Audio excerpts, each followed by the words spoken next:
So happy to see all of you here. We have a full house, and it's just beautiful to see all of the interest in our community for tonight's event. I want to welcome all of you joining us here in person and also on Facebook for tonight's community briefing. For those of you joining us online, don't forget to click the share button to give your friends and family the chance to participate in tonight's conversation. Last June, we had record attendance at our 3-week Resilient Communities briefing series, where we began a new kind of dialogue on the future of our communities. We learned that adopting a regional approach for the future is critical to put our neighborhood of communities on a path to resiliency. Little did we know, the very next month, Foxconn would present a golden opportunity to test and strengthen our region's resilience.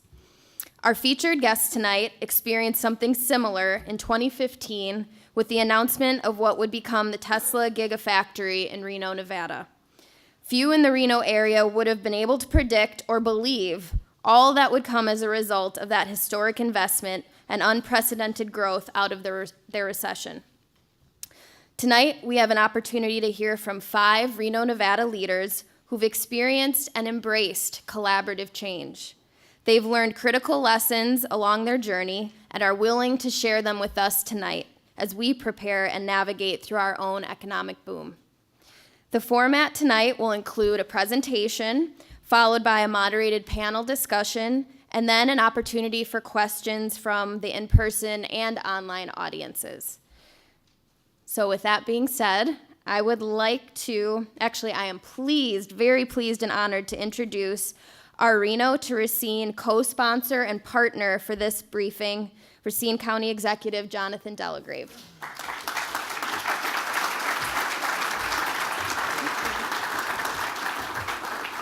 All right, what an exciting time it is to be in Racine County for sure. One of the great things about being your Racine County executive, for those who are not here from Reno, is that I get the opportunity to be at Wingspread probably once a week, or once a month, if not twice a month. I ate lunch here today. I get to have dinner here today. So, but more than that, it's a chance to come in a collaborative style to talk about issues and work on solutions. So to Roger and Ashley and Danielle and Cynthia and Greg, thanks for opening this great facility for us here today. We are absolutely in a transformative age here in Racine County. And when you talk about transformation, you talk about opportunity. And when you talk about opportunity, you obviously talk about challenges. And I think right now you've seen really unprecedented collaboration between our municipalities, especially east of I-94. We've had some infrastructure issues that we were able to solve.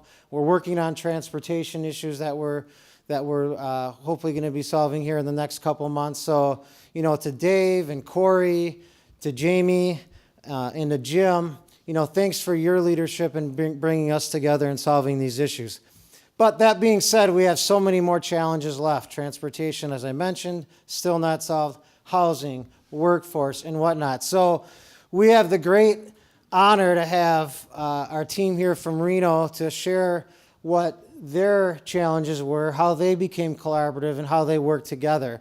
So to you guys, thanks for coming. We really, really appreciate it. We look forward to learning what you have to offer to our stakeholders here in the room. I didn't say Foxconn project. It's really an economic development project. It's going to bring a lot of jobs and growth and hopefully to sustain our next generation of Racine County residents. So with that, I'd want to, introduce our first speaker, Mike Kazmierski. I almost said Kazmierik, I'm sorry. And I want to get this right because it's impressive. I don't want to mistake this. He is the president and CEO of the Economic Development Authority of Western Nevada. In the last 6 years, and this is just unbelievable, when I had to do a double take and then go to my staff and actually verify that this was true, and they said it was. But his agency has helped attract more than 175 new companies, resulting in more than 17,000 jobs. That is really, really incredible. This is in addition to Tesla, which will be adding another 6,500 new jobs over the next several years. But I have to say, most importantly, Mike is a Wisconsin native, so welcome back. A Badger is a Badger. We love it. So he will have some great insight, I'm sure, on what we in Racine County can learn from Reno. So please join me in welcoming Mike. Thanks. Thank you. Thank you all, and it's always good to be home. I mean, if you're a cheesehead, you're a cheesehead. You know what that's like, and it's actually a compliment. In most other places in the world, it's not. So it's good to be home, and is it going to be 12-4 this year? You think? You can only say that in Wisconsin and get a reaction. Everyone says they know immediately what you're talking about. Absolutely. And at least 1 or 2 playoff wins, and probably, I promised my kids, okay, if we win the Super Bowl, I get a tattoo. So we'll see. We'll see what happens. We're excited to be here. We really have the vision, the team that came out here from Reno of kind of seeing what could be. We've watched our community change and transition, and you have that same potential. And so we want to give you some insights, some things to be hopeful for, and some things to watch out for as you go through a path that we've kind of been down before. So it's a different path, but it's in the same kind of direction, and we want you to have a positive experience from this. So let me start first with a video, which is worth 1,000 words, and I guess I get to start that here. What we've done here in building the 2 largest data center campuses in the world, connecting them with 17,000 gigs of fiber and under 7 milliseconds of latency, has never been done before. We're the first company in the world to launch a drone delivery service, and in the not too distant future, you'll be able to push a button on your smartphone and a flying robot will deliver your packages upon demand. Clear Capital is a nationwide provider of real estate analytics and valuations. Real estate valuations has been in many ways transformed by what our team has done. Being in the data center industry, geography really is everything, which is the reason that we've constructed something called the Superloop. It's a fiber ring from Las Vegas to Reno, Reno to the Bay Area to LA, and LA back to Vegas. It's making Nevada the most connected state in the country. I founded Flirty with the vision of revolutionizing a number of industries, including urgent medical delivery, rapid delivery of online purchases, package delivery, and fast food delivery. We decided to enter this space by providing a more progressively technological platform to build a business upon, and by taking care of our vendors and taking care of our clients with a higher level of integrity by combining what humans are good at and what computers are good at. In Reno, you've got many of the benefits of Silicon Valley in terms of a university focus, an attitude based around research and development, without a lot of the other costs. We create the foundation for business to plug in their infrastructure and connect. We're the bridge to Silicon Valley. Reno just made sense on every level. We had a town that wanted us here. We had a state that was very eager to accommodate businesses and help us grow and provide more jobs. As we go through these periods of growth, there's a great recruiting pool in the Reno area. The exciting thing about being adjacent to the university, we have all these opportunities to not only bring new small businesses and startups and the community together, but insert education.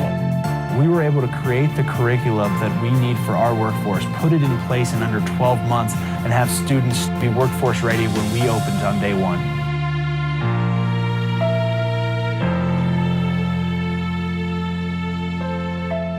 For every stage of life, there is something to offer here in Reno, and it's not stagnant. It's very dynamic, it's moving, it's growing.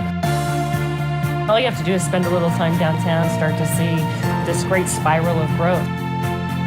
So there's the Museum of Art, there's the Discovery Museum, Innovation Center, the university, and this really great bubbling of startups and small businesses that are evolving.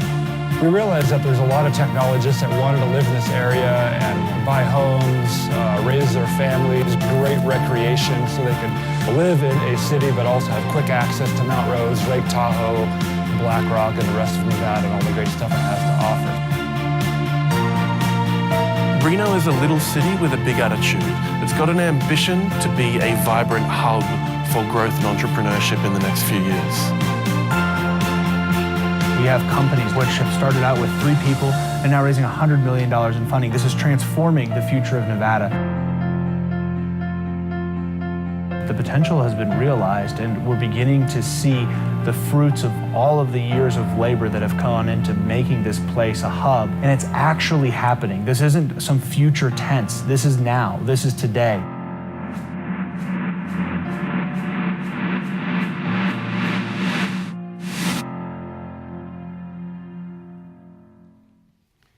That's the new Reno.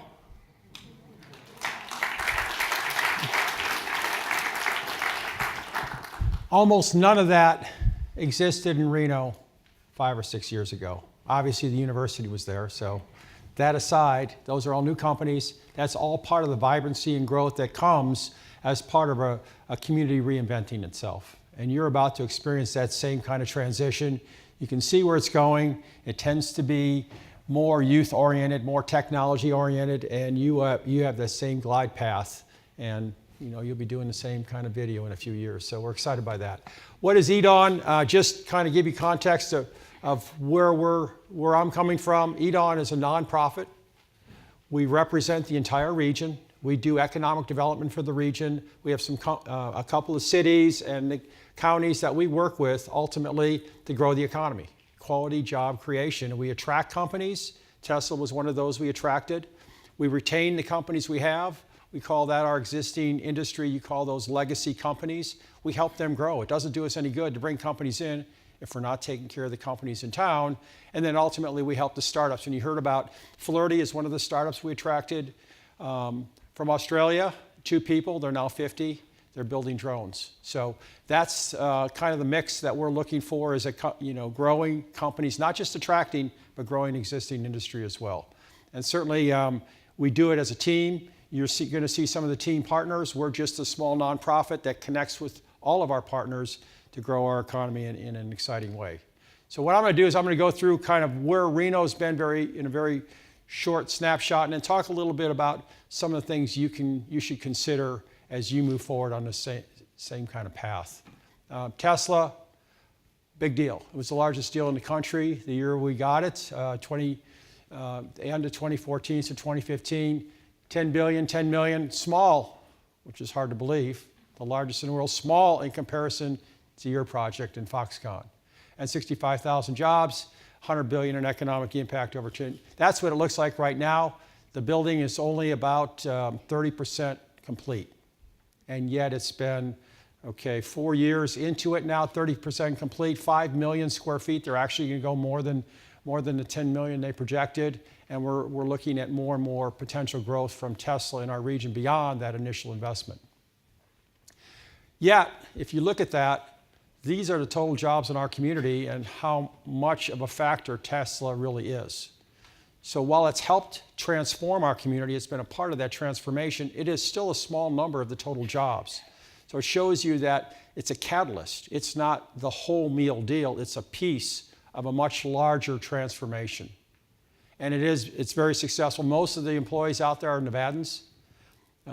You'll see a lot of people coming in and out, but ultimately a lot of their full-time work, in fact, the vast majority are people that live in Nevada. So that's an exciting component to it. You will see a lot of people coming in and out as well. And then, you read about Tesla all the time.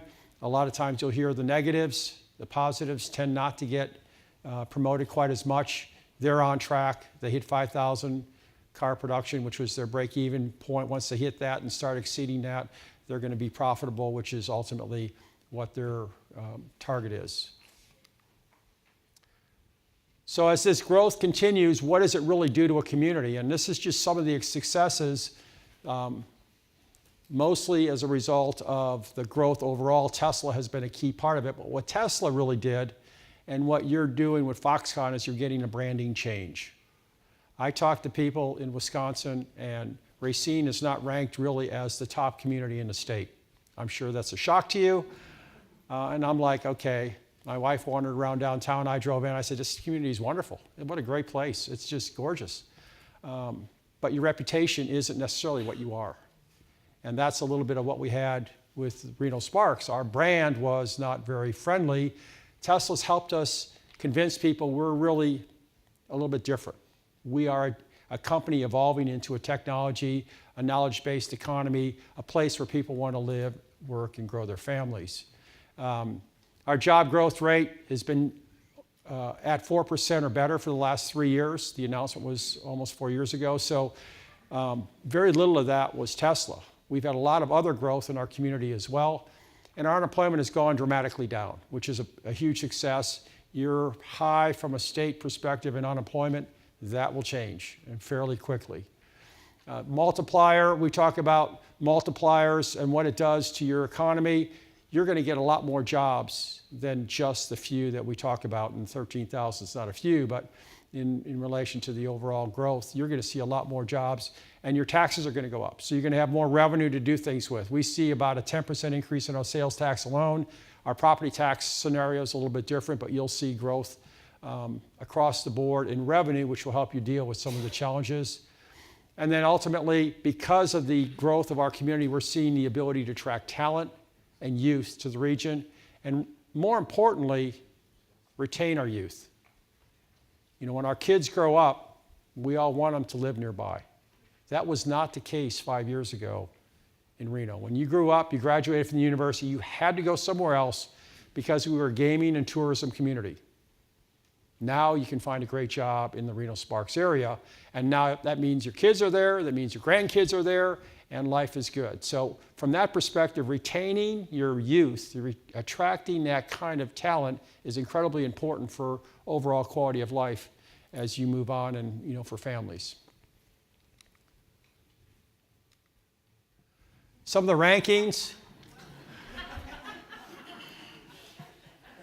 For those of you who actually watched TV 5 years ago, you might notice a famous police representative from Reno, Reno 911, that was actually filmed in Hollywood, by the way. That was our image, unfortunately. National media, kind of a dying gaming town, and the reality is now you saw the video of what we are. We couldn't have filmed that video now, and you know, some of the rankings just reflect, you know, hippest city, #1 mid-sized city for growth. We received, you know, this is a fraction of the many awards and recognitions. People are starting to understand we're an outdoor mecca, a place for outdoor vibrancy to enjoy, you know, literally 20 minutes, 30 minutes from the ski slopes. We have mountains right there. It's just people understand now the fit in what we really are and what we're becoming and not what we were branded to be before. So in 6 years, these are some of the job numbers, companies that we work directly with, our 5-year average, and you can see we were 3 years into it before we got Tesla. So we already had the move to attract advanced manufacturing. It was incredibly important for us. We saw advanced manufacturing as our next economy, not gaming, not tourism, which is what we were living on before, but advanced manufacturing and technology. And if you think about advanced manufacturing now, and certainly your facility here at Foxconn will be exactly the same, it'll have a lot of people working, but there are going to be more technicians than what you had in manufacturing facilities in the past. More robotics, more software developers and coders and people like that that are really part of the new economy. And that's really what will attract talent and keep your youth in the region. And you can see since then we've continued to grow, obviously. And this was our projection. We put together what was called our Economic Planning Indicators Committee report, EPIC report. And back in December of 14, we said, okay, we're going to get 50,000 new jobs in the community in the next 5 years. This is a community of 200,000. And we're talking about a 25% increase in the workforce in 5 years. And most people rolled their eyes and really didn't think it was possible. Well, you can see where we are in the actual versus the projected, and every indication is that we're going to continue on this trend for a lot longer. We had actually projected it to flatten out. We're going to update this report, and it's probably going to continue a lot further along. That word bubble is an interesting word. I've heard it maybe 5 million times, it seems like. Is this a bubble? Are the housing prices a bubble? When is it going to stop?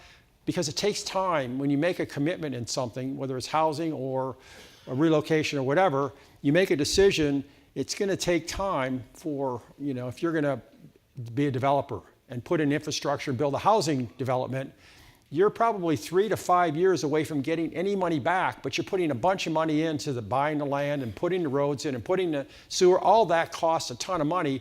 And if 3 years from now, 4 years from now, the bubble bursts, you're in trouble. You're bankrupt. Everything you own is gone. So people are very leery of making that kind of investment. So I keep reminding people, we project this out for at least another 5 years. And here's part of the reason. This is part of our working list now. And you see manufacturing up there is really, most of what we're working with. It's really a high percentage, 40 to 50% advanced manufacturing, very technology-based. This is a list, the top of the list of 150 companies we're working with right now. 150 companies. So you can see it's continuing because we started that momentum going, the snowball is rolling, it's going to keep rolling for a while. And what does that do to your unemployment? We pretty much have everyone at work. And I can tell you 5, 6 years ago, we had people worried about losing their houses. And you probably had some of that here, but it was pretty darn bad in the Reno Sparks area. And you can see where we are, full employment at this point. And the beauty of full employment is once everyone's back at work, if you want to hire someone, you got to pay them more to get them to come work for you. And you can see what's happened. These are just the companies we've announced in the last 2 years. Average wage of our company announcements have gone up 50% in just a 2-year period. What that does is it ripples through the entire community. You no longer can hire someone for anything at $9 or $10 an hour. I don't care what it is. I mean, even a barista now is getting 12 to 15. So your average wage throughout the entire spectrum goes up as the average wage of the major employers pulls it up.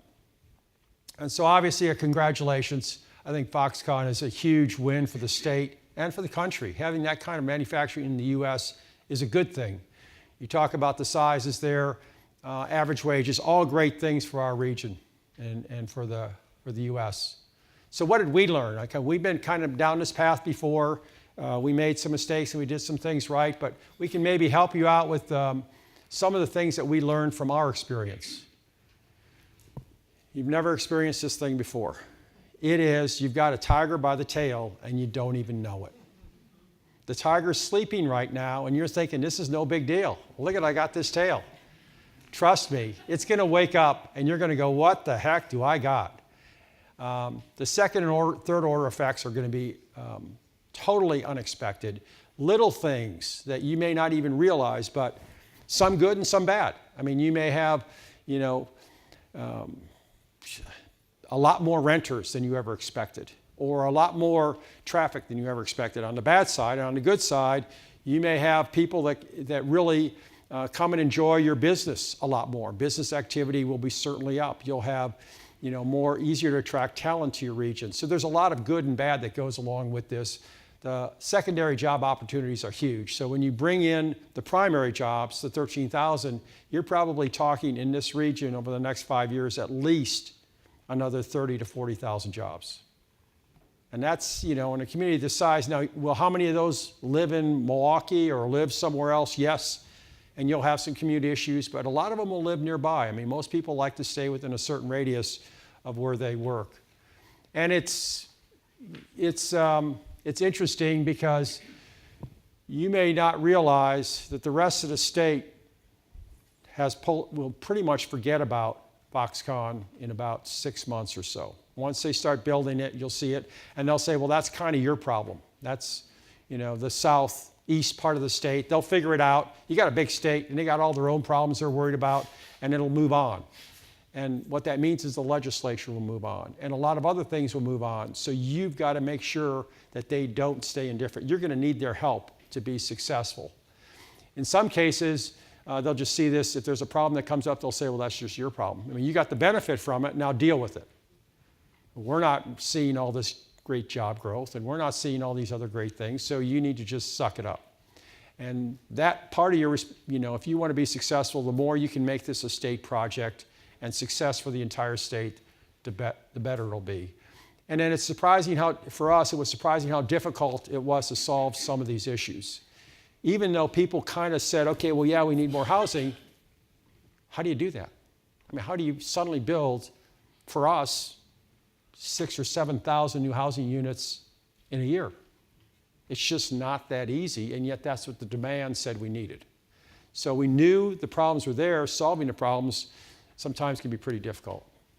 Just to put things in perspective here, for us, it was about 30 miles away, which is interesting. Most of the workforce is about 20 to 30 miles away from where the main Tesla site is. But really where Tesla is, we have a lot of other businesses in the Reno Sparks area. And then we have people commuting 40, 50, 60 miles for working there. So your commute time could be much longer as people decide whether or not they want to move here or commute. So if you look at, the Racine area, about 30 miles or so, you bring in Milwaukee down to, almost out to Elkhorn. I've got family out in McGuanago. That was an interesting drive because you really don't have an east-west road right now. It's drilling through these little towns, and good luck. They're in for a little bit of a surprise too, so you're going to get a few nasty notes from them. As we jump into challenges quickly, and then we'll roll into the panel, there are really a lot of challenges that comes with opportunity, and you have to balance the two. The more you get out in front of these, the better. But workforce, clearly you're already moving in the right direction on workforce. It's not just workforce training, but it'll be attraction as well. You've got to attract talent from not just the close area, and even Milwaukee. You're going to have to promote and attract talent from Milwaukee, but even as you go further out, in some cases outside the state, for the right kinds of talent, and maybe not just to fill the jobs at Foxconn, but fill the jobs at your business or fill the jobs in your community and other places. So as you grow, you're going to have more and more opportunities for that. The education system really starts pre-K. You're not going to have a whole lot of manufacturing people talking to, kids talking about that in pre-K, but you start talking 5th, 6th, 7th grade, mid-school, the middle grades, you want to have them understand the opportunities associated with manufacturing. So helping the education system understand and gear up so that talent 20 years from now is actually being developed at this time in the education system. And then really it's a big effort. We have what we call a workforce consortium. 100 different agencies get together on a regular basis and coordinate our workforce efforts. So it's not an easy thing. This is going to take a lot of work, but it's doable. Housing we list as the second is probably the most important issue because it affects a lot of the others. If you can't address housing, then you have to commute more. Then you have more traffic problems. Or you have to pay more to get someone to come work here. Housing is if you don't keep up with housing, prices get really high. When prices get really high, the people that are on fixed income have issues potentially making their payments. So it has a lot of second and third order effects. So we would encourage you to get out in front of this one as much as you can. The housing is a challenge we faced. We were slow to react, and we're paying the price right now. Transportation I mentioned, but you'll have some hot spots that develop quickly, where it takes 3 or 4 light changes to get through. And you're not used to that right now. I drove around here and it's kind of a sleepy hollow. You have a few places that already have some traffic hotspots, but people are used to kind of getting around in a reasonable amount of time. If you got to wait 3 times at a light, you're not very happy. And I can promise you within the next 3 years that will happen to you, even though it may never have happened to you before. So you're going to have some hot spots in the traffic. The sooner you can jump out in that. And unfortunately, traffic is very difficult to fix. Let's face it, if you got to build a road, it's going to take you 3 to 5 years, unless you have a magic wand that I've never seen, because it just takes time to do that kind of thing. I mentioned time here and complacency. You can't get started soon enough. You have an advantage because this is a world-class company people believe in, 4th largest electronics manufacturer in the world. So yeah, if they say they're coming here, they're coming here. We had a problem because Tesla was a startup that said they were bringing 6,500 jobs, and everyone looked at me like, really? Is this really going to happen? And I'm like, yeah, it's going to happen. And so it was very hard to get people to believe it's going to happen and get things done now while you have some time, while the costs are reasonable, while the impact is a whole lot less. And that finally is a business as usual mentality. Many will doubt it. Some will be slow to believe. It just makes it harder and more expensive the longer you take. So that's really a short summary of of the tsunami that you will soon see come your way. And I think we're going to move into the panel at this time. Thank you.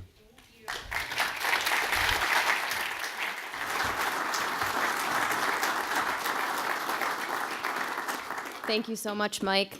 In the fact that we're running a little bit behind, I'm going to keep the introduction of our moderator a little bit shorter than normal, but he is an amazing gem and leader in our community, and we're so lucky to have him here leading our technical college.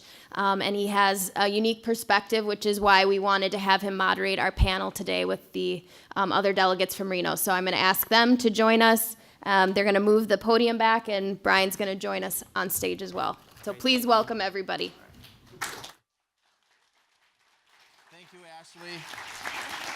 While we're getting set up here, we're going to try to take advantage of every minute we can. So let me just first thank Ashley and Kimberly for inviting all of you and for you taking the time to be with us this evening. I'm sure what you've heard from Mike already resonates pretty soundly in your ears, because we've heard a lot of those same stories. We know what that tidal wave is starting to feel like, and now we're anticipating when the crash comes. So your stories and your message, I think, is really, really appropriate for our discussion over the next 2 days. So thank you for Mike for being here and setting a pretty high bar for all of us. But in Wisconsin, we always start the season 16-0. Not 12-4, 16-0. That's what we're going after. But I think there are lots of opportunities, and we will continue to learn not only from Reno, but I'm sure from many communities around the country that are facing some of the big challenges that we hope that are going to not only build our own capacity here, but help us engage in education and government and workforce development to sustain our growth over time. So you've really done a nice job with all of that. And on the way here this evening, I did hear another national press release that was just announced today. Reno is first in the nation for job retention. So another key indicator that shows that what you're doing is working. People are staying and employers are happy. So congratulations to each of you for that. So my key responsibility tonight is to make sure that I keep us on time. So we do have a hard stop at 6 o'clock, so I'll be monitoring the questions. There will be folks in the audience with microphones. I would like you to think about what questions you might have as our panelists begin to introduce the topic a little bit.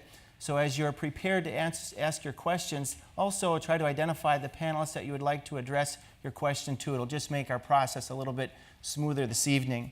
So before I go into a lot of details into kind of a biography, I think many people have read a little bit about you each already. I would like to just introduce what organizations they represent, and then I'm going to ask each to spend about 5 minutes talking about what unique assets your organization bring to the success of the Western Nevada region. So what makes your work so unique and so valuable to the overall growth of these market changes? And joining us tonight on the panel is Aaron West, CEO of the Nevada Builders Alliance, Bill Thomas, Assistant City Manager for the City of Reno, Zachary Kumler, CEO of Alpha Roster, and John Thurman, the CEO of Nevada Works. Each bring a unique perspective to the success that Reno has seen, especially as announcements that you heard earlier today. So I'm going to start with Aaron, if that's all right.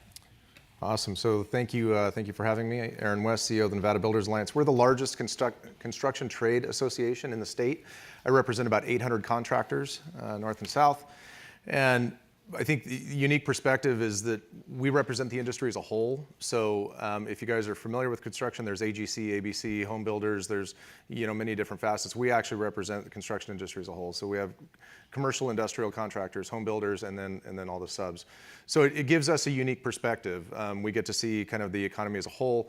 We've seen our commercial industrial contractors obviously be very busy with projects like Tesla, and while Tesla was going on, we also built about 6 million square feet of industrial space on top of that. So, and then looking at what's happening within the home building ranks, and at the end of the day, they all have their biggest issue is all very common, and it's workforce.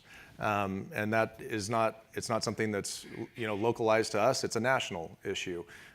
We feel within the industry we've lost a generation of workforce, and so that's where it gets interesting. And certainly we've taken some creative measures to try and get out there and warp some young minds and see if we can get them on the right path. And we're beginning to see that in our own community. A lot of work has already started over in the Foxconn facility, but other major announcements today. Congratulations to the City of Racine and the Mayor Corey Mason, a nice announcement over the Southside Industrial Park. Jakai is going to be joining our community and expanding a $12 million investment, so that's really remarkable. Are there any things that you can think of that was quite unique in how you started this whole process?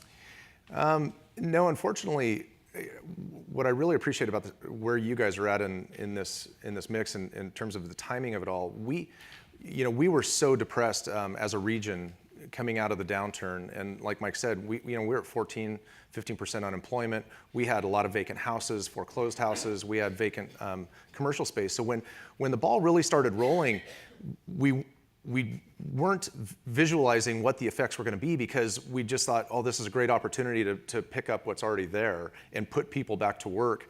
And it wasn't until that snowball grew very quick, and all of a sudden it was now, we had lots that were left over from the previous downturn. Now all of a sudden those are built out. Okay, we don't have any new developments in the pipeline. Where are developers? They all had their tail between their legs from the last downturn, right? And didn't want to take that risk. So it wasn't until we literally created a crisis, and I always like to say you don't want to waste a good crisis. So it's really taken that kind of inaction to drive where we're headed now. Well, I think it really resonates strongly, because as we continue to see the need for the construction trades, it will only impact other workforce issues, because individuals moving into that field, opportunity exists right now that takes away opportunity maybe in their career path for a different sector that they might want to do, like healthcare or IT or manufacturing, so it's a domino effect. And in the past, I will say that there's always been a lot of contention between union and non-union, and what we found in Northern Nevada is that the situation is so dire in terms of labor that we've all come together, and we actually created a collaborative organization where we have everybody at the table, and it's all about, we don't care, leave all that stuff at the door, let's identify young people, let's get them in, underemployed people, homeless people, homeless youth, re-entry, identify any pocket of potential workforce that you can and figure out how to get them into the industry, and then we'll fight over them later. Yeah. Well, that's a challenge that our county executive and our mayor has put on us too. Let's get together and collaborate and find solutions for all of this. And Zachary, I know that your company is really geared toward that and really helping to identify where those workforce strategies can impact construction trades and others as well. Could you describe a little bit about your resource that you have? Absolutely. So just to touch on where my background comes from, I'm sure you guys read in there.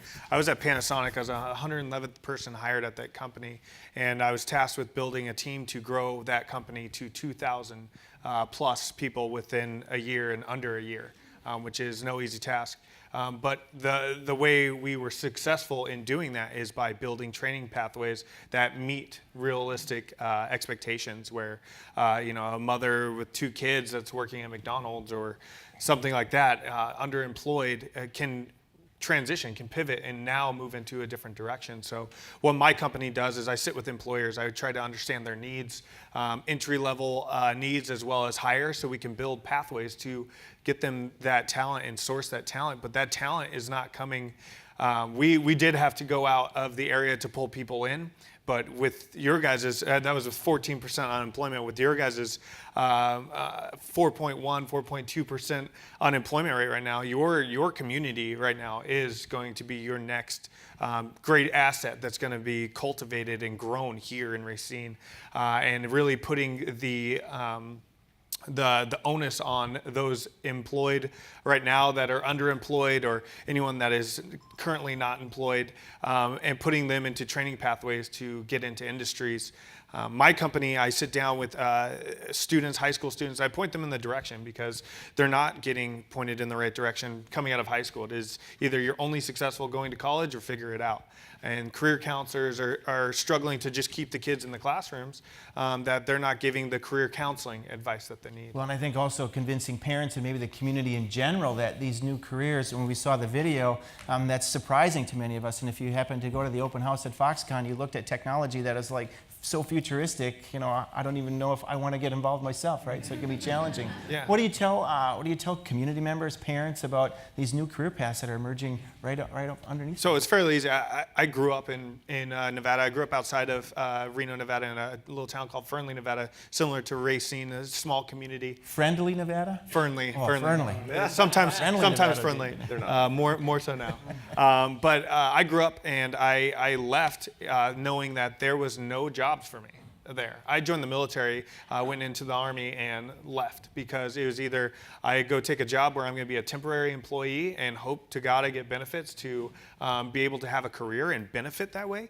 I left my community only to come back later on to actually help sustain jobs. And you have now this positive energy where there are jobs, there are careers, more than jobs, that they can get into. And no matter your demographic, no matter your ethnicity, we are looking for human beings across the state of Nevada to come in and fill roles, because it's not only just a skills gap problem, it's a workforce in general. We need to find people, train them, and put them into jobs, no matter your gender, ethnicity, or anything. Absolutely. Well, first of all, thank you for your service. I mean, Appreciate it. Appreciate you coming back and sharing that perspective for us, because I think many different perspectives in lives bring a different level of focus to the engagement level that you can bring young people on board. So I think that probably helps it quite a bit. Do you find that you work with the others in your team really well as a result of that? Because you're a private sector company, right? Yeah. So, funny thing, the Workforce Consortium kind of pulled me in. I was poaching their entire market, basically, and I came in one day and I said, "Hey, I need help. I want to fix this thing. I want to be a part of the solution." So, being the largest employer out there between Panasonic and Tesla, and pulling all these people, we ended up playing ball with everybody. So, let's figure out how to change the skills gap. Let's figure out how to change the perception of how we train and educate our youth to get them into jobs, and I couldn't have done it without the collaboration that we've seen. John, I think this probably speaks really well to the idea that public-private partnerships are the way that this is going to work, and how do we engage the broader community. I think Mike mentioned that our existing companies are critical to helping us shape a vision going forward into the future. But so Nevada Works, this is a collaborative effort as well, I would imagine, willing to engage in workforce development strategies? First of all, Nevada Works is the local workforce development board, and I'm not sure what the name of yours is here, but I know you have one because they're in every state, and we're part of the bureaucratic system for workforce development. For Nevada Works, 100% of our funding is the tax dollars that all of you pay, everybody in Nevada pays, that go to the federal government and come back to us. But yes, collaboration is huge. Probably one of the biggest messages that I can bring to anybody that's in workforce development is to get all the players to the table. You probably know the players at this point in time, but you only know them. You don't understand and truly have a grasp of what they do and the services that they provide for everybody. So you have a lot of people doing the same thing and targeting the same population. So you really need to coordinate that effort, identify what your strengths are, identify what the strengths are of the other partners in the system, make sure that you're not duplicating those services, and to really reach out to everyone. Traditionally, people look at the workforce development system as a system that is there to help those that need the help the most. They target by language within the Act, the Workforce Innovation and Opportunity Act, they're targeting low income, hard to employ, multiple barriers to employment. And that's great that we do that. But that system of service providers needs to understand that this is way bigger than just Foxconn. That system is going to develop those individuals who maybe traditionally haven't worked or have had very spotty employment for not just Foxconn, but for all of the employers in the area.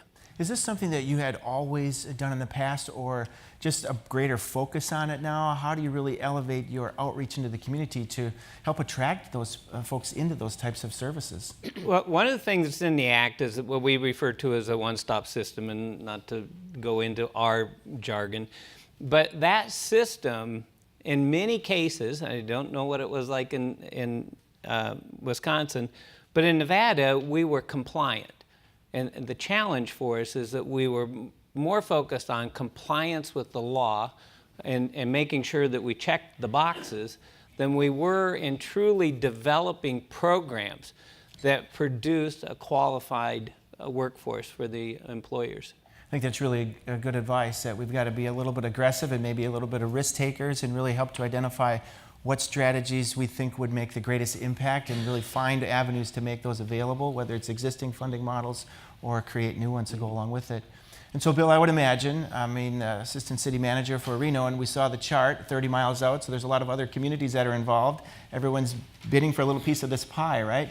How do you develop a collaborative effort between all of the different municipalities to make sure that everyone knows that this is a win-win across the board? So that was probably our biggest challenge. As Mike said, there was a lot of disbelief. And I think everybody knew something was happening, but I'm not sure that everybody was in agreement like what that was going to be. So we, for too long of a time, I think, stayed kind of parochial. Reno did what Reno always did. Sparks, which is our sister city, smaller than us, and the county all just kind of business as usual, Mike said. We really didn't change the way we did things. And I think to our detriment, it put us behind the curve. And so the one thing that I do see that is very wise of this group is the fact that you're getting together before it happens. We're still working. We have many intergovernmental things, county issues that we're working through that I think people have finally realized that the place is bigger than any one part. And the role that my bosses have, the mayor and the 6 people who represent the 240,000 people that live in Reno, really is to be the stewards of the community. And so while at different times they may have brilliant ideas, at the end of the day, they're really there to reflect what the people in the community want. And I would say the biggest thing that I've noticed, and I'm not a native, but I've been there for 30 years, is that we moved from a community where we essentially had 3 focuses. One was the university, which was our biggest university, and it really was kind of an island upon itself, even though it was right next to our downtown. We had our downtown, which tourism and 4.7 million people a year is a separate industry that people who lived there felt like it wasn't part of them. You didn't go downtown, you didn't engage with tourism unless you had relatives in town. And then you had the rest of the community, which is the people that lived there. And so we kind of lived in these 3 different worlds for the longest time. Once the recession hit and the whole world was turned upside down, I think it made people open their eyes. And probably the biggest, most important thing that we learned from Tesla is how much the community as a whole were believers in technology and the knowledge-based economy moving forward. And I can't tell you how many times as a government official I heard people say to me, I'm very frustrated that my children can't work here because you couldn't.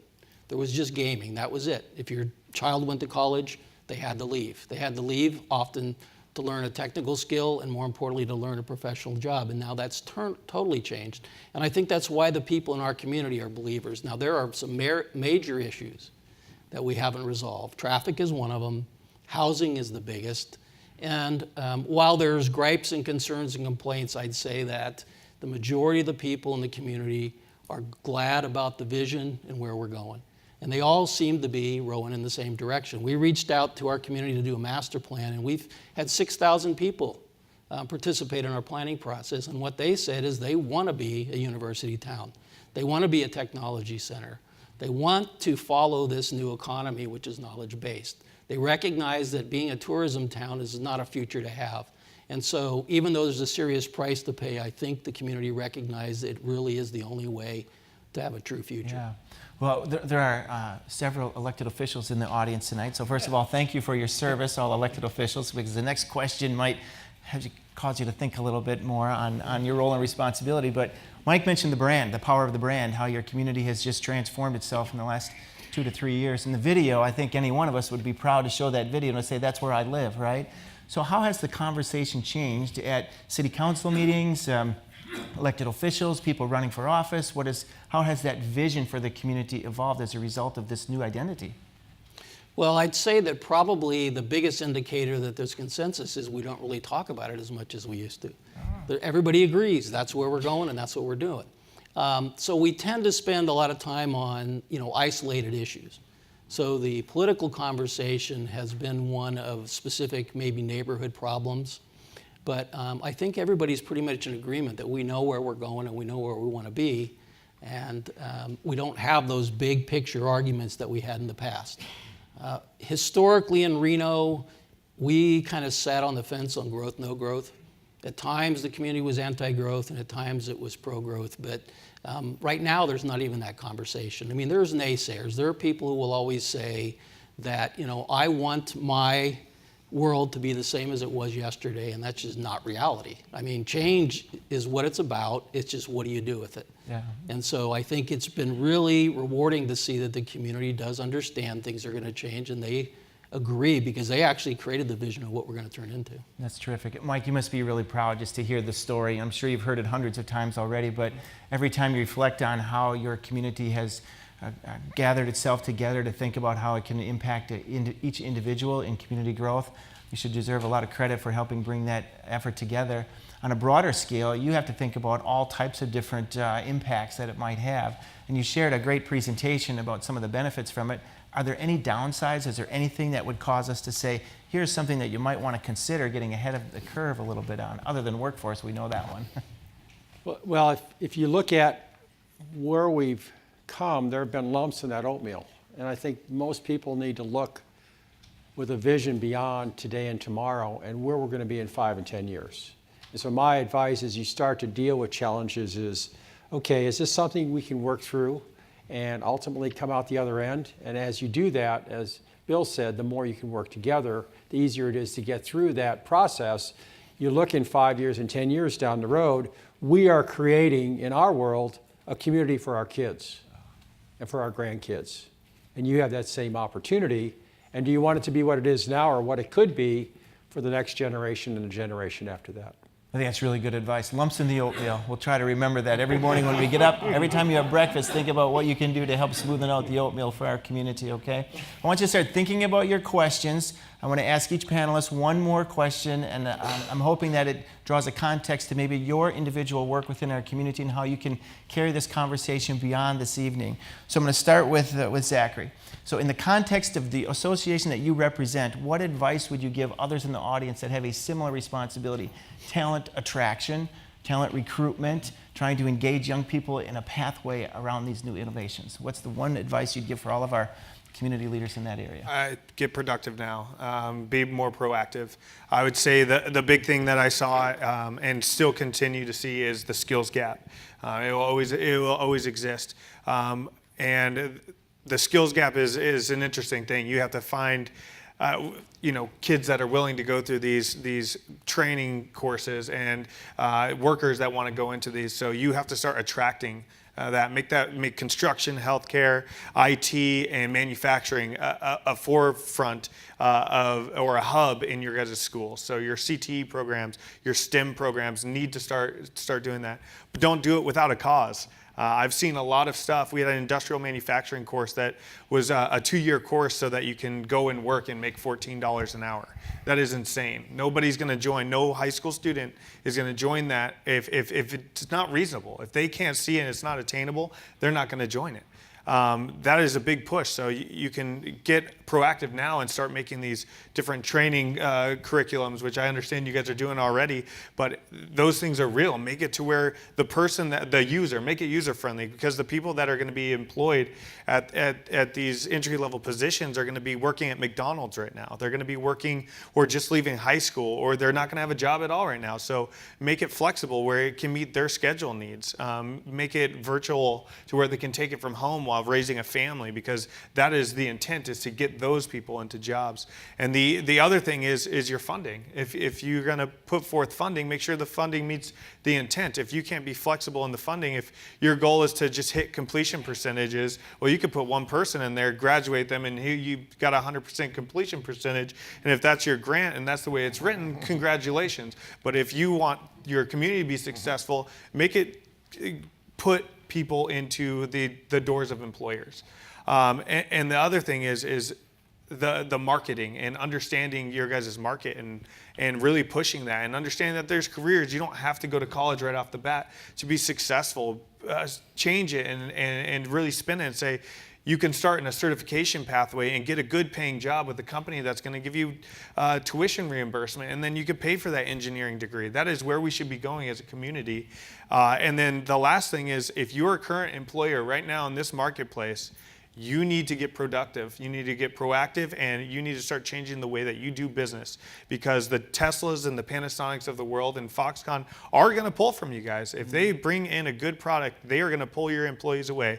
So if you're not bringing something to the table and changing your contribution to society, if you're not upping your wages and willing to fight and work, then you will start having your employees ripped from your hands, because they will just drive right over to the next dollar an hour. But you guys have fantastic companies out here that are great. You just have to adjust little things and they'll still be your employees. But you have to do that now. I think it's pretty evident why your company is so successful. I love the motivation to focus. We learned two things out of that, right? Focus, we got to look at the array of offerings that are available in our K-12 and university technical college programs, zero in on what skill sets are necessary by listening to employers, and make it flexible, give them options on how to get there, right? Exactly. So Bill, all of our elected officials, if you could give them one piece of advice, what would it be? I think it would probably be that you can't solve this issue on your own.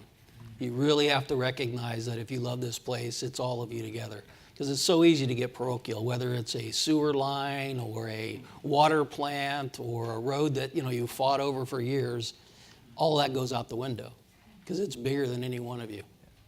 Thank you. That's good advice. I think stepping back every once in a while and really taking a look at how do we prepare for the next generation, our children and grandchildren, as you mentioned, is really the decision-making role that we're in today. But John, we have you have Nevada Works, we have Racine Works. I wonder if you could share your thoughts on workforce strategies as it relates to, it doesn't just have to be the federal programs, but state and federal programs working together. What's your advice for our team? Well, collaboration and cooperation are probably the two key words in all of that. I think no matter whether it's through the workforce system, and kind of tagging on to what Zach said, but fostering a community that encourages lifelong learning.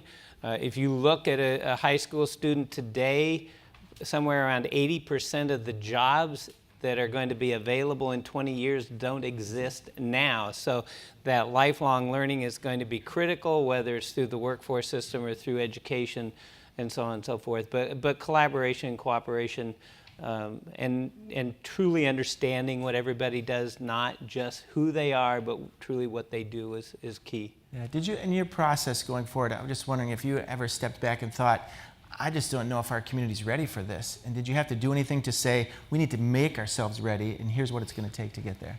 I think because we're part of the government, and I think Mike sums that pretty, is that business as usual, and unfortunately a lot of government-funded programs slip into that model.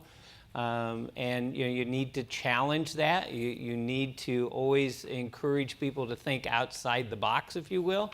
Always ask the hard question. If you think it's hard, maybe you ask yourself, what if I'm wrong? What if it really isn't hard? So I think that those are things that you have to do going forward. Excellent, excellent. So Aaron, yes. If you build it, they will come. Field of dreams, right? There you go. And so you're building it, and they're coming, and it's working, and the dream is coming to reality. What would you share with all employers, but specifically in your case, maybe the construction trades, and how do you prepare for a community that's changing so fast? Well, I think we certainly have to spend a lot of time, and I think there's a similar role in manufacturing. We have to kind of re-educate, right? We have to kind of break down some of the myths, dispel some of the rumors. The idea that, I approach from the standpoint of we're kind of tired in construction of being the path of last resort. We should be the first step on a long journey to a great career. I joke with these guys all the time because they're recruiting warehouse guys to go be manufacturing folks. If I can just get them to go out in the field, I can double their wage. So the money that's being made in construction is no joke. And unfortunately that message doesn't get out there. The idea that after 2 to 3 years of not taking on debt, but working through an apprenticeship program, you're literally making $60,000, $70,000, $80,000 a year. So that's a lot of what the message that we try to get out there. I will say that just from a community standpoint, I think it's really important, and this is something that we're still in the process of, but it's something that identifying, Bill talked about the master plan process, but identifying the land that you have for development that you really want to develop, and then identifying the infrastructure limitations associated with that, and understand that, you know, I see some age in the room. That's good, and we kind of have a perception of what we want from a house for housing, and what we're finding out is that so in 2017 it was the first year in Northern Nevada that we had more multifamily units permitted than single-family units. And you know, so many of us grew up with the idea of the American dream, right? We're going to work hard, we're going to get a house. What we're seeing is there are two issues. One is there's demographics, and this younger generation, in fact, I just heard this the other day, but like 30% of millennials under the age of 34 are still living with their parents. So, you know, the idea that those folks that are coming out, those folks that are just starting to create families, they're looking for something different. And so I think you need to get your head around, you know, are we prepared to take on more density? Are we prepared to take on the public backlash from more density? You know, and really look at what is that mix and what is that product that folks want. Excellent. And I just want to give our county executive some accolades here along with the mayor. They've got listening sessions going on right now around housing, and I would encourage all of you to participate in that and fully understand the impacts of what the potential opportunity is to bring housing at a higher level to our community to support all of the jobs. But hey, how about if we take some questions from the audience? And as audience members, please use the microphones. We've got a couple of microphones, and we'll go with Peter first. I'll jump in on housing right away. Please wait for the microphone. Yeah. Oh. Here it comes. Here it comes. And if you could state your name, and then if you have it, your question is addressed to a panelist, if you just identify who that might be. Sure, Representative Peter Barca, and when we were looking at Foxconn as the opportunity, housing wasn't one of those things that came up initially as a concern. Now it's become a much more acute concern. We had a meeting of elected officials last night that didn't go so well, frankly. But obviously, it's something that we're going to have to jump on. So I know that, Mike, you said in the beginning that was one of the mistakes you made, was that with housing, you didn't jump on it soon enough. But what are some tips you can give us now as a retrospective, looking backward, that you might have done differently 5 years ago that we should be cognizant of and make sure that we're attempting to address immediately now? I think that would be extremely helpful, and it's very timely because we have a couple of key summits that are coming up, and Putin and Trump aren't going to be there, by the way. We'll address that to Mike. Maybe you take that one. I would say, first off, you can't start soon enough, and we talked about that before, because the housing investment piece takes time. So even if you say, okay, we're going to build 5,000 housing units in this area, as soon as possible is 3 to 5 years from now, and you're already too late. So that's part of the challenge, is get things started. Think bigger. I talk to developers, and they're building 20 units, 20 units to 50 units a year. And they're happy building 20, and I look at all this land they have, and I say, we need you to build 200 or 300 a year. And their attitude is, well, I'm not sure this is going to continue the way it is, so I'm just going to build what I'm comfortable with, which is, the 20 to 50, depending on, and then I ask them, okay, well, how many people do you have on your waiting list? And what do you think he said? 600. Oh. So it tells you the demand is going to be there a lot quicker than the ability to respond. And then lastly, I would say, when you look at your zoning and other things, density matters. I mean, you only have so much land. The further out you push people, the more traffic you have, the less likely they are to have the ability to be closer into what they're doing. Density matters, and the ability to adjust codes so that if we have, our county land, in some places you've got to have 5-acre parcel, and it's like you can look at the downtown almost from where that county land is. That's just dumb planning. So if but made really great sense 50 years ago when they did it, because there was nothing between the two. Now it doesn't make sense. So look at what are you doing to help the density part, because then you take some pressure off the traffic, you do some other things that make sense. And as Aaron said, it makes some sense to the millennials who are looking for more of a dense environment to live in. And as you grow up as a community, you tend to get more density. Excellent advice. Any other comments? Otherwise, we'll take a second question. Alrighty, we already know that we have a great influx of trades coming from outside the area. Rob Richardson, by the way, Mount Pleasant CDA. Probably for Aaron, the question would be, we already know public safety is concerned about this influx of people coming from all over the state. What do they do when they're tourists, which is during their off hours? What kind of activities should we be working with the tourism board and others to give them activities when they're not working? You know, my guys would tell you that they're working 12-hour shifts and 7 days a week and not getting out much. But it touches on an interesting point. So one of the things that we failed to recognize early and didn't respond to was the idea that the larger facilities, especially like Tesla, it was going to require an influx of travelers from the union trades. I mean, it's a given, right? You're at the end of the day. I talked with one of the subs out there, he's an electrician. His phase one of just one of the projects that he did was $5 million, right? I mean, a lot of your local guys don't have the capacity for that. So you're gonna bring in these larger subs, they're gonna call up the union hall, they're gonna bring that workforce in. And where we just thought, they'll figure it out. Well, they did, but basically they had to come into the community, they had to take apartments, they had to take motel rooms, hotel rooms, and actually displace people because they're making damn good money, right? So they can afford to come in and pay whatever these guys are asking for these rooms. So it's really created an issue in terms of displacing. We're now looking at multiple projects where we could provide temporary housing for these guys. And by temporary housing, I mean RV parks. I literally throw up an RV park, and let these guys come in because the reality is they're not gonna stick around. So try to create, and I would say work with the union guys. They talk with these guys.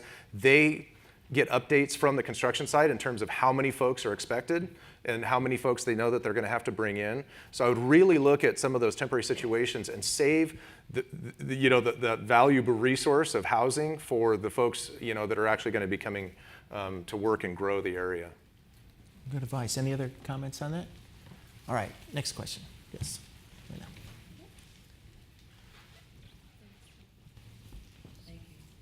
Linnea Anthony. The elephant in the room with the Foxconn project coming has always been environmental impact. How has Reno been handling the environmental impact of this massive growth, be it housing and the manufacturing side? Good question. Who would like to take that one? We'll start with Bill? I'll start with I'll start with a quick response. Right. What you're seeing from the companies that are coming now, these technology companies, very environmentally conscious, so much more so than anyone. So you look at all of the growth that we've seen through Apple and Switch and Tesla. Every one of them has made a commitment to be 100% energy, off the grid, right? I mean, essentially all renewable energy. So their commitment to the environment is so much more than we could even ask of it. But Bill, I think that's a fair answer. Is the newer companies really are, for lack of a better term, green. The challenge we have are the older ones in the community that either don't have the interest or don't have the resources to address their environmental consequence. But we have not really found problems with the new construction. Isn't that a recruiting? Yeah, absolutely. So again, going back to contribution of society, if any of you guys have taken a look at Gigafactory 1 and the plans for it, it is really, you don't build a power wall and you don't put it on your building, right? So they're going through recycling water, they're putting solar all over the entire building to where the entire building will be eventually a solar array.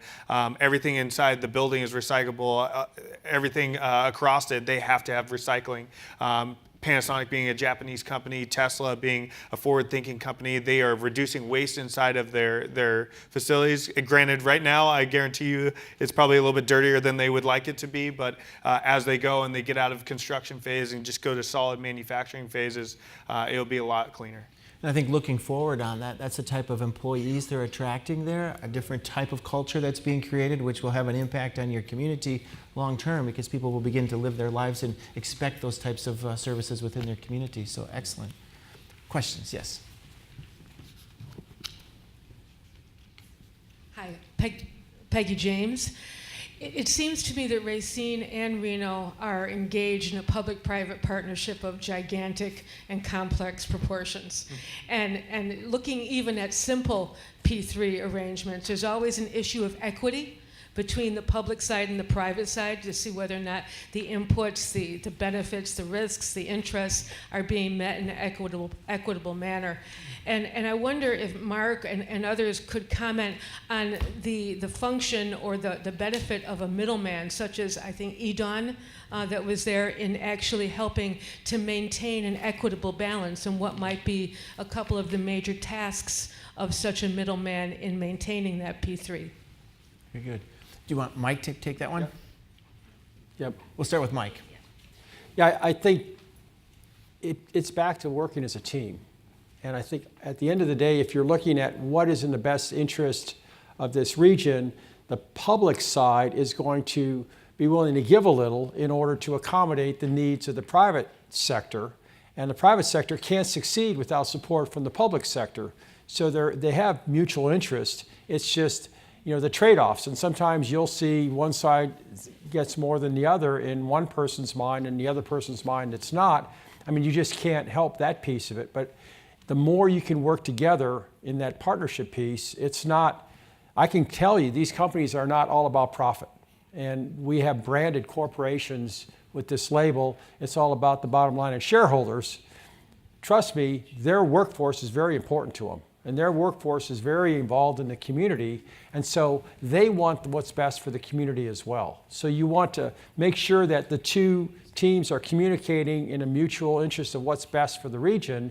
And they will give on their side in order to allow for success in the community. And as they are there, they're helping the community by their success be more successful. So it is the trade-offs. Edon serves as a nonprofit, so we can stand back and say, and we do this, hey guys, you need to get on board for this. Or you need to back off. We asked the government side, you might want to back off on this one because this is really important to them and they can't do any more than what they're doing now. So we provide a little bit of that insight because of our kind of Switzerland position, but there may be other organizations that can do that as well. And I would think, Bill, there's public sector investment in all of this as well. So those probably are conversations that you've had for several years already in the development of the Tesla program. Yeah, and we are kind of at a point in our community where we don't do a lot of investment as government. It pretty much is private money. Either the private side pays for it up front and gets reimbursed by other ones that come behind it, or we at most might issue some public debt, but we haven't done that for a while. So pretty much everything is on the private side now. There's not a lot of government money that we Although I'll tell you that's true, but we bring companies in, and if it's good for the downtown and they need parking spaces, the city will help them out. And the city will do this. So there's room to give even when times are tough. Very good. One of the handouts that you might have picked up is just a comparison between the Western Nevada region and the Racine County region here. Give you some idea of comparables, which might be helpful in your thought process as well. We have time for one or two more questions. Way in the back, Jerry. Yeah. Someone mentioned that this isn't about the boomer generation. This is about the next generation. How have you gotten the millennials to come out and give cover to the elected officials to do some of the things that they want that, quite honestly, the boomers are fighting? Well, who wants to take that one? Aaron, can you start with that one? It's pretty bad when I feel like the old guy now when I go downtown to some of these places, right?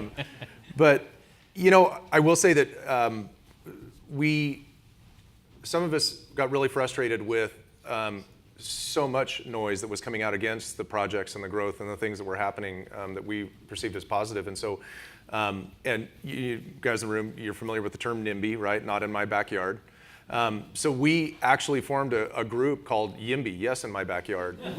And where it's been successful is engaging in the younger folks that are going into real estate, that are going into development, that are looking for pockets of professionals with some youth in there that they get it. They need this they like this vibrancy. They need it to continue. And so really it came down to organizing that group. And so and as an organization, we've never had to do this, but literally showing up at city council meetings when a development's up for hearing, and you're going to have the 4 or 5 people that show up and traffic's going to be horrible. Well, we have a traffic study that says it won't. Well, you don't have any water. Well, we have a water study that says we do. Well, environmental, it goes on, right? And then we bring up our group, and it's, we're really excited about this. This is going to provide this opportunity, and really kind of trying to rephrase the question. And at the end of the day, we're trying to provide cover. I think it really sort of summarizes the whole thing. We have great assets in our community that we need to leverage as much as possible. When you made that question, I was thinking of the young professionals that we're seeing, YPR. That whole group meets regularly. They do leadership projects within the community. We should be leveraging that and tapping into those existing resources that are already here in our community. We are out of time, unfortunately, for tonight. But if you could join me in thanking our panelists for great insight. Thank you all very much. You've I think, captured the imagination of all of us, and we will be inspired to hopefully reconnect throughout the months, and I'm sure that you'll be tracking our journey as well, and hopefully we'll all get a chance to come out and see Reno sometime as well. Ashley, I'll turn it back over to you. Great.